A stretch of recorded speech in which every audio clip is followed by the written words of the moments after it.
লোকে আমায় ভালোই বলে, দিব্যি চলনসই। দোষের মধ্যে একটু নাকি মিথ্যে কথা কই। ঘাটশিলাতে যাবার পথে ট্রেন ছুটছে যখন, মায়ের কাছে বাবার কাছে করছি বকম বকম। হঠাৎ দেখি মাঠের মধ্যে চলন্ত সব গাছে এক এক রকম ভঙ্গি ফোটে, এক এক রকম নাচে।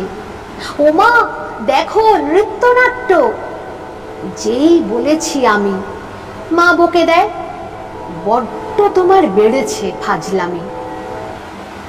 চিড়িয়াখানার নাম জানো তো? আমার সেজ মেশর আদর করে দেখিয়েছিলেন পশুরাজের কেশর।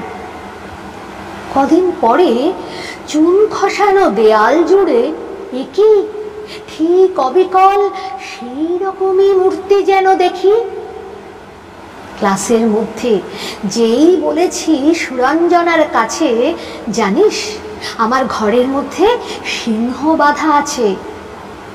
শুনতে পেয়ে দিদিমণি অমনি বলেন, শোনো, এসব কথা আবার যেন না শুনি কখনো।